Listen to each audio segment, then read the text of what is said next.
Tenho todas as boas lembranças de quando meu pai estava vivo. Infelizmente, nós o perdemos quando eu tinha 7 anos. Como criança, eu me senti devastado, era muito apegado ao meu pai e vê-lo sendo levado em um caixão partiu meu coração. Ainda me lembro desse momento com muita clareza e isso me entristece até hoje. Enquanto ainda estava processando a perda, minha mãe apareceu com outro homem e insistiu que eu o chamasse de pai. Eu pensei, de jeito nenhum. Não sei se estava certo ou errado, mas simplesmente não me sentia bem em chamá-lo de pai tão pouco tempo depois da morte do meu próprio pai, o que agora eu acho que foi rápido demais da parte dela. Depois desse primeiro encontro, eu frequentemente o encontrava no quarto da minha mãe, e era difícil ver como minha mãe seguiu em frente tão rápido.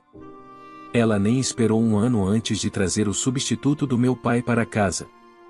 Eu não estava pronto para aceitá-lo como o substituto do meu pai, eu tinha acabado de fazer 8 anos quando eles planejaram o lindo casamento deles. Eles organizaram uma cerimônia bem grande para um segundo casamento. De qualquer forma, isso não é problema meu. Minha mãe me deixou com meus avós enquanto ela saía em lua de mel. Passou um mês, mas ela não apareceu. Eu continuava perguntando aos meus avós quando minha mãe viria me buscar, mas eles não tinham resposta. Então, de repente, ela apareceu um dia. Eu estava tão animado para vê-la depois de tanto tempo que corri para abraçá-la, mas ela trouxe todas as minhas coisas para me abandonar na casa dos meus avós. Eu fiquei arrasado, para dizer o mínimo. Vivi com meus avós até o ensino médio. Eu estava feliz com eles. Minha mãe costumava aparecer às vezes só para dizer o quanto me amava e se preocupava comigo. Às vezes, eu costumava questioná-la por que me abandonou na casa dos meus avós se me amava tanto. Ela não tinha resposta. Tentava encobrir dizendo: "Ah, seus avós estão envelhecendo e precisam de ajuda com as compras e o lixo." Foi muito tempo depois que ela admitiu a verdadeira razão. Ela tinha dado meu quarto para os filhos do marido dela, Jair.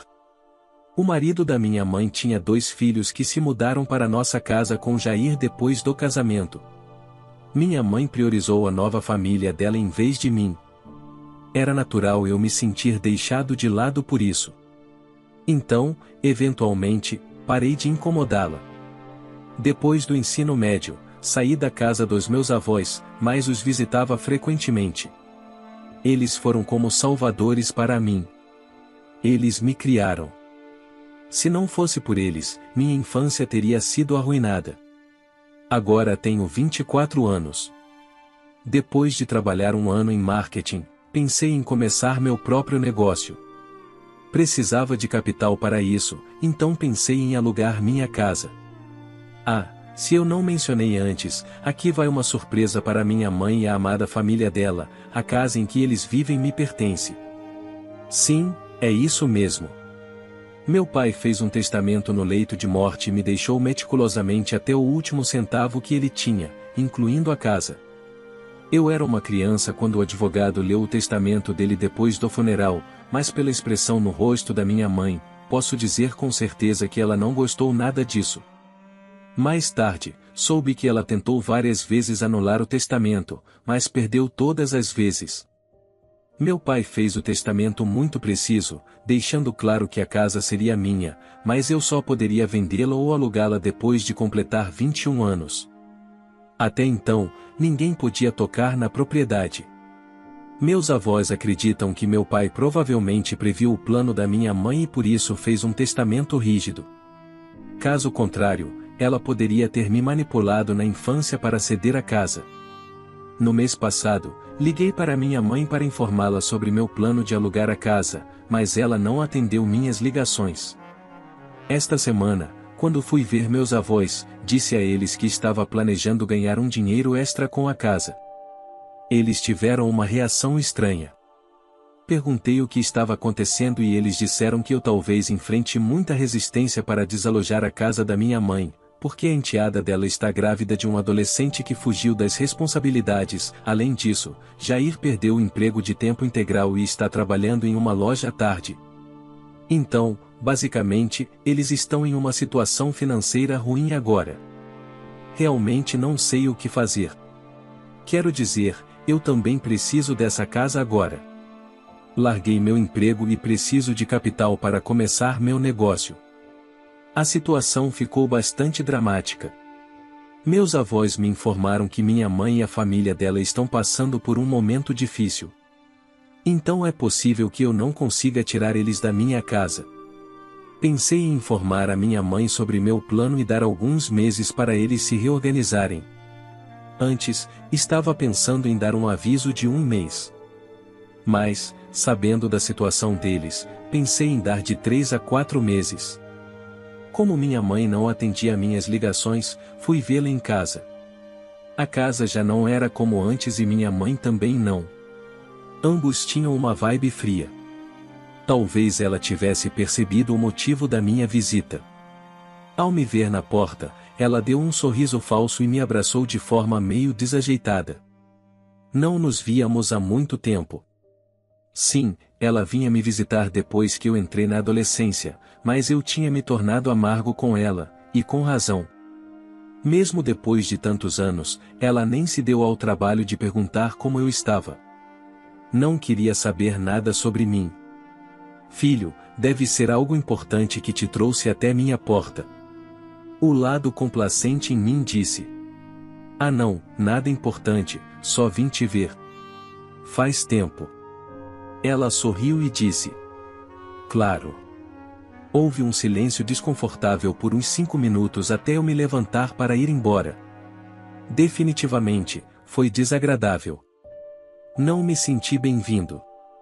Além da minha mãe, minha meia-irmã grávida também estava em casa e ela me olhou de cara feia, como se eu estivesse ali para causar algum tipo de problema. Naquele momento, abandonei a ideia de recuperar a casa e explorei outros meios para conseguir o dinheiro para meu negócio.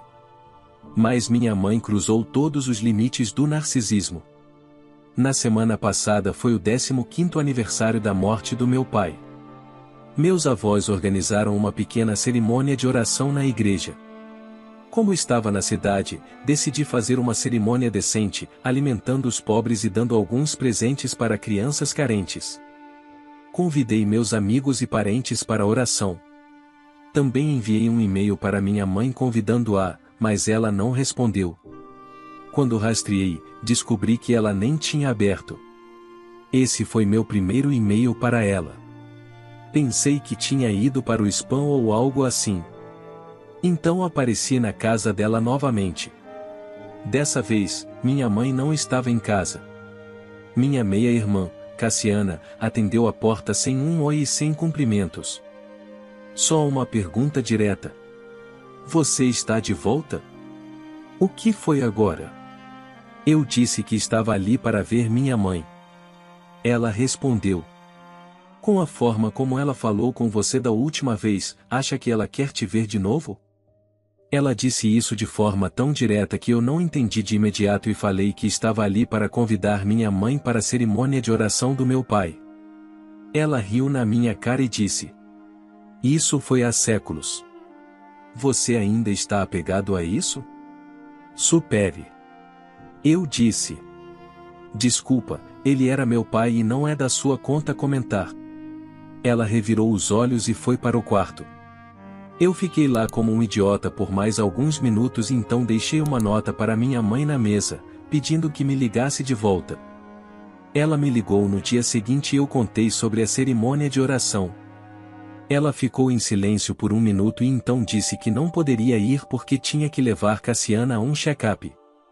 Isso foi um balde de água fria.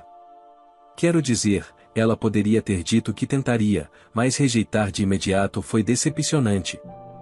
Respondi sarcasticamente: Sim, claro. Ela é sua prioridade. Nós não somos nada para você. Boa sorte criando essa mulher narcisista e o filho bastardo dela. Minha mãe ficou furiosa porque usei essa palavra. Eu disse: Por que deveria ser gentil com ela quando foi tão desagradável comigo? Ela zombou dos meus sentimentos. Para defendê-la, minha mãe disse que era natural que Cassiana ficasse brava. No momento em que ela disse isso, perdi a cabeça. Gritei que não falasse mal do meu pai. Se alguém é insensível aqui, é ela. Do jeito que estava falando do meu pai falecido. Ela disse: seu pai morreu há 15 anos, supere. Eu disse: claro, como você superou em questão de semanas ou talvez dias, quem sabe? Sabe de uma coisa?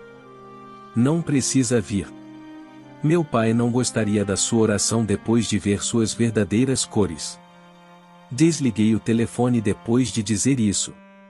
No mesmo dia, contratei um advogado e comecei o processo de enviar um aviso legal de despejo. O advogado demorou uns 15 dias para validar o testamento do meu pai e enviar o aviso para minha mãe. Como era de esperar, quando o aviso de despejo chegou às mãos dela, ela entrou em pânico. Aparentemente, nunca pensou que eu iria tão longe para cobrar vingança por ela não ter ido à cerimônia de oração do meu pai. Eu ri da mensagem dela no correio de voz e a bloqueei. Quando ela não conseguiu me contatar de jeito nenhum, apareceu na casa dos meus avós. Eu não estava lá. Nesse momento, estou morando com meus avós novamente até reorganizar minha vida. Minha mãe pediu para meus avós me convencerem a retirar o aviso de despejo. Meus avós são pessoas calmas e gentis, por isso não a mandaram embora. Disseram que não tem nada a ver com isso, que a casa é minha e eu posso fazer o que quiser. Justo. Minha mãe não gostou da resposta e culpou meus avós por me criarem mimado. Perguntei à minha avó por que ela não disse nada para minha mãe narcisista. Meus avós disseram: não queremos nos meter com uma mulher assim. Eu disse: quero me meter e agora não vou deixá-los morar na minha casa nem mais um dia. Dei o aviso de despejo. Segundo a lei dos inquilinos do país, embora eles sejam inquilinos, não estão pagando aluguel, e sou eu quem paga os impostos da propriedade todos os anos. Então, legalmente, tenho o direito de expulsá-los imediatamente. Meus avós são pessoas tementes a Deus e me convenceram a esperar, senão eu teria decidido despejá-los naquele momento mesmo. No dia seguinte, recebi uma ligação da minha mãe. Ignorei.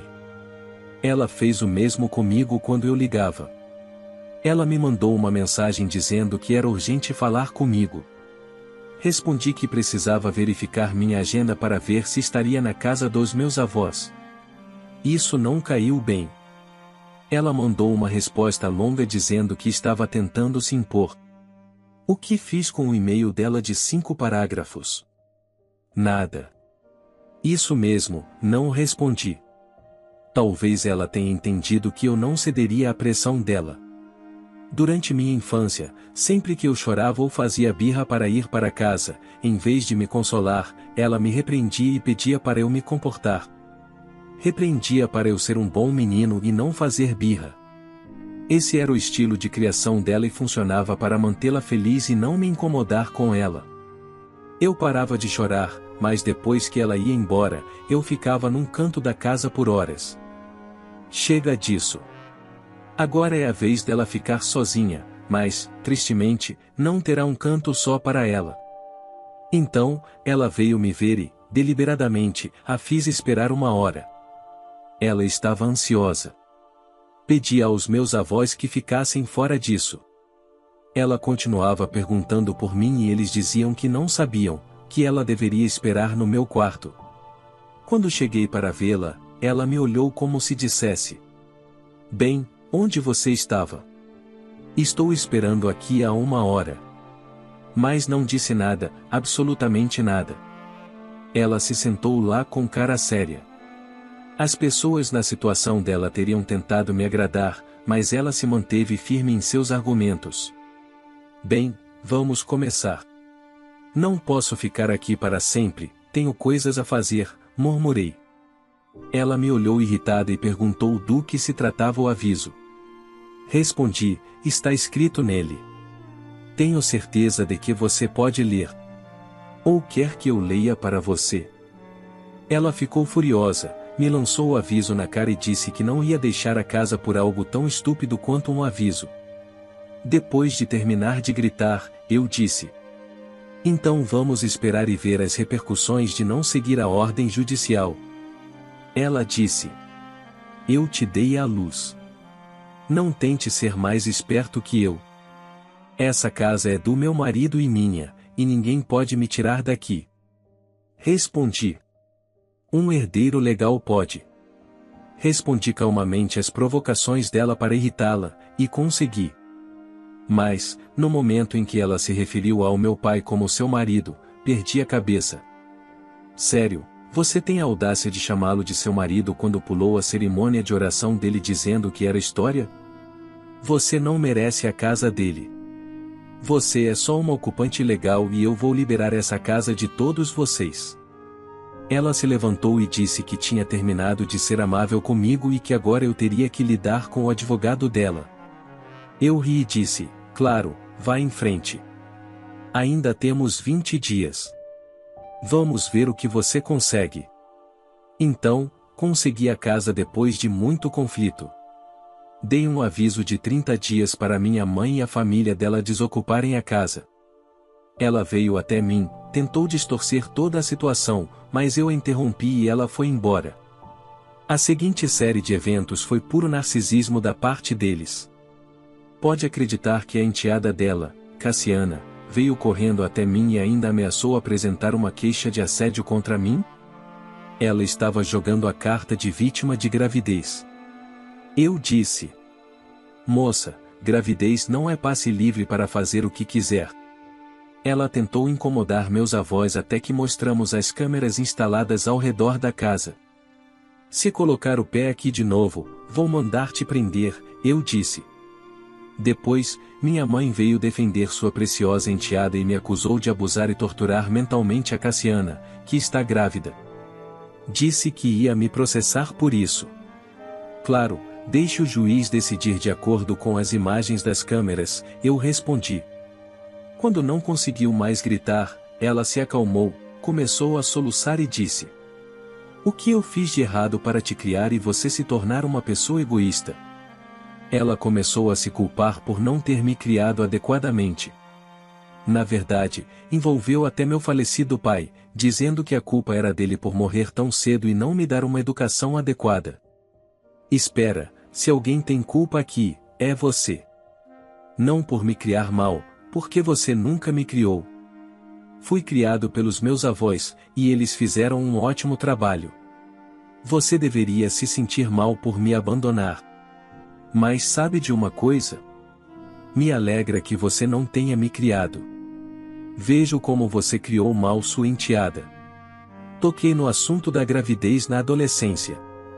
Sei que não deveria ter feito moralismos, mas, no calor do momento, fiz. Naturalmente, ela ficou furiosa comigo.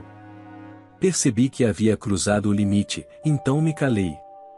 Depois, disse que não queria continuar discutindo, só queria recuperar minha propriedade. Permiti que eles vivessem lá de graça por tantos anos, e agora, realmente preciso da casa. Tentei fazer ela entender minha situação, que eu havia deixado meu trabalho e precisava de dinheiro para começar meu negócio. Então, alugaria a casa. Ela se irritou porque eu estava expulsando eles só para deixar estranhos morarem lá. Os estranhos vão me pagar aluguel. Se você aceitar pagar, pode continuar morando lá. Ela ficou furiosa porque eu estava envolvendo dinheiro em assuntos. Aqui não tem família. Você me jogou fora como lixo e mal se importou comigo. Meus aniversários, Natal, ação de graças, você mal aparecia. E, quando aparecia, me fazia sentir que estava me fazendo um favor. Que tipo de mãe faz isso? Uma mãe como você, né? Ela tentou todos os meios para me manipular, manipulação emocional, me fazer sentir culpado, e seus habituais ataques de raiva. Quando percebeu que eu não ia ceder, foi embora. O pior é que eles não desocuparam a casa depois disso. O marido inútil da minha mãe ainda tinha que entrar em cena. Esse idiota enviou uma mensagem de voz dizendo: amigo, você não sabe com quem está se metendo. Posso te visitar e fazer você implorar pela sua vida. Um soco na sua cara e você vai esquecer essa casa. Se continuar com isso, vou te deixar desacordado. Esse cara é grande e adora se exibir. Não sei muito sobre ele, mas meus avós me avisaram para não me meter com ele. Ele é um valentão. Claro que é, mas também é um tolo. Apresentei provas contra ele pela ameaça na mensagem de voz. Não respondi porque queria que alguém maior cuidasse disso, a polícia. No dia do despejo, fui à delegacia e registrei uma queixa de ameaça. Tinha provas sólidas. Meu advogado me acompanhou até a delegacia e pediu aos policiais que nos acompanhassem no despejo. Inicialmente, não estavam dispostos a ir. Eles disseram: nos chame se causarem problemas, mas não queremos lidar com ocupantes ilegais por conta própria. Quando cheguei à casa com meu advogado, minha mãe, Jair e Cassiana começaram a nos insultar. Até o marido perdedor dela saiu segurando um taco em suas mãos. Mas, assim que viram o carro da polícia atrás do nosso, recuaram. Os policiais mostraram o aviso de despejo e pediram que saíssem. Eles estavam tão certos de que não sairiam que nem sequer empacotaram suas coisas. Pediram aos policiais mais um mês de prazo. Os policiais me olharam e eu disse: de jeito nenhum, não depois de todas essas ameaças. Eles começaram a usar a gravidez de Cassiana para tentar ganhar mais alguns dias. Mas eu me mantive firme e disse não. Recebi alguns olhares estranhos dos policiais, indicando que eu estava sendo insensível, mas eu estava seguindo o caminho legal. Então, ninguém tinha o direito de opinar. Depois, tentaram negociar mais um dia, mas eu disse 3 horas a partir de agora. Me olharam com amargura, tentando me convencer com olhos lacrimejando. Mexam-se, menos olhares e mais empacotamento, disseram os policiais. Todos nós saímos depois disso. Os policiais pediram que entregassem as chaves na delegacia, de onde eu as pegaria. Meu advogado sugeriu que eu solicitasse uma ordem de restrição na propriedade, caso eles quisessem voltar e me assediar ou aos inquilinos. Eles são perfeitamente capazes de fazer isso. Os policiais entregaram a cópia da ordem de restrição e explicaram as consequências de violá-la. A mesquinhez em suas caras era evidente. Finalmente, consegui a casa e a coloquei para alugar. Espero conseguir um bom negócio e começar meu negócio o mais rápido possível. Já deu de lidar com essa gente desprezível. Depois de algum tempo, finalmente consegui encontrar inquilinos para a casa. Levou um tempo porque tive que fazer algumas reformas, mas eles ficaram encantados com o lugar e assinaram um contrato de locação sem problemas. Pensei que finalmente havia deixado para trás todos os problemas relacionados à propriedade, mas parece que as coisas não seriam tão fáceis. Há alguns dias, recebi uma ligação dos meus novos inquilinos, visivelmente angustiados, informando que alguém estava tentando entrar à força na casa.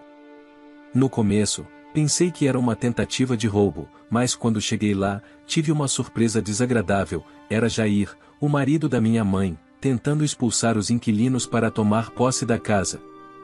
Quando confrontei Jair, ele ficou agressivo e começou a gritar que a casa era dele e que ele tinha direito de viver lá. Tentei acalmar a situação e expliquei que ele não tinha mais nenhum direito sobre a propriedade, que inclusive tinha uma ordem de restrição contra ele. Mas ele se recusava a ouvir.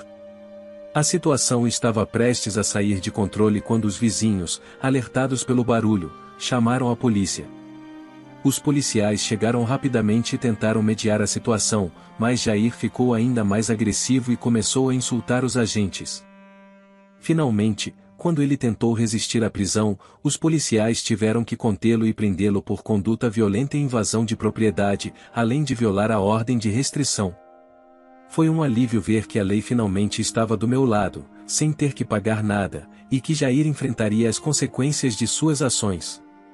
Os inquilinos ficaram um pouco preocupados com tudo isso, mas também estavam agradecidos pela intervenção da polícia e puderam continuar vivendo na casa sem mais interferências. Sei que o que aconteceu é preocupante, mas com todos os encargos que Jair tem agora, acho que as coisas vão ficar um pouco complicadas para ele. Ele tem várias acusações, algumas com a própria polícia como testemunha. Então, pelo menos, ele não vai nos incomodar por um tempo. Vamos ver se ele vai continuar se achando tão valentão quando passar um tempo na cadeia.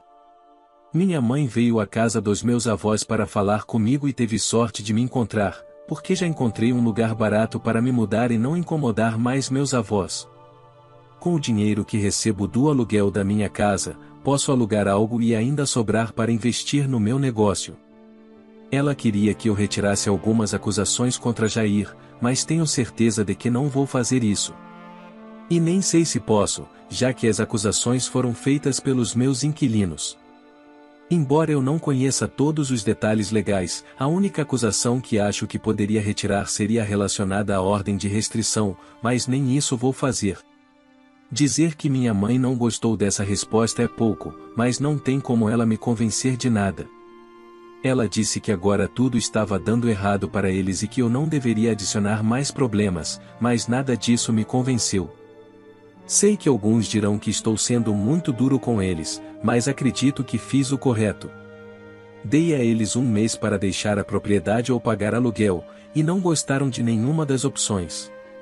A única coisa que eles gostariam é que eu os deixasse continuar vivendo de graça, o que não vai acontecer. Fizeram isso até agora, então acho justo o que estou pedindo. No total, as acusações contra Jair podem render até 12 anos de prisão, mas isso só se ele pegar a pena máxima, o que duvido que aconteça. Mesmo assim, se ele pegar alguns meses de cadeia com alguns colegas de cela interessantes, talvez quando sair, não seja mais tão valentão como agora. A história de hoje chegou ao fim. Não se esqueça de comentar qual lição você tirou dela. Também deixe um like no vídeo, e se inscreva para não perder os próximos vídeos. E se você quer conhecer o final da história da mulher que foi abandonada às 3 da manhã em uma estação pelo seu marido, com a desculpa de que ele foi ajudar sua mãe, mas no final descobriu toda a verdade, clica no vídeo que está aparecendo aí na tela. Te vejo nessa história, grande abraço.